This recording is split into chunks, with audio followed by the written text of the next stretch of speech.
What's up guys, Justin here with TheSketchUpEssentials.com, back with part 2 of my great tips for architects video. In this video we're going to go through the second half of some great tips for architects to help them improve their workflow in SketchUp. So let's go ahead and just jump into it. So today's video is brought to you by PLACEMAKER. PLACEMAKER is the easy city creation extension. It allows you to create everything from buildings to roads to bodies of water to trees, just with a single click. It'll save you hours and hours of modeling if you need any kind of geographical context. So make sure you go check that out at TheSketchUpEssentials.com/placemaker. Tip 6.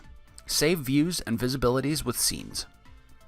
When you have a series of views that you're going to keep coming back to, save them as scenes for quick navigation.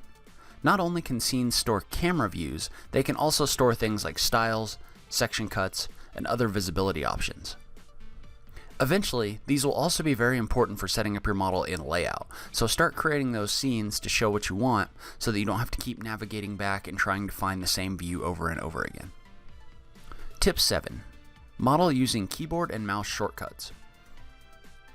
Modeling with keyboard and mouse shortcuts to access various tools will save you a significant amount of time.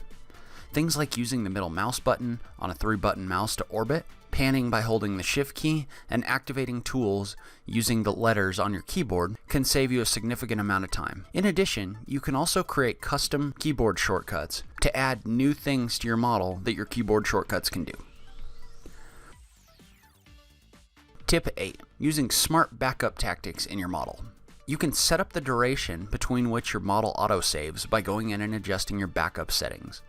In addition, if you save your file in an online location, like Dropbox, you can access it from multiple different computers.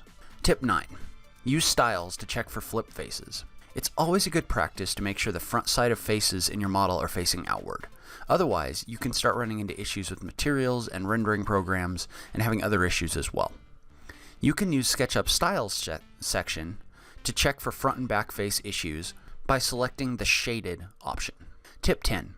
Use color by axis to make sure objects are on axis. One of the most frustrating things in SketchUp can be when you try to model along an axis and your line gets drawn slightly off that axis. Your faces won't work properly and everything gets to be a bit of a mess. However, by using color by axis, you can check your lines to make sure they're actually on the axis that you want them to be. So leave a comment below, let me know what you thought. Did you like these tips? Was there something I left off that you would have liked to see? I just love having that SketchUp conversation with you guys.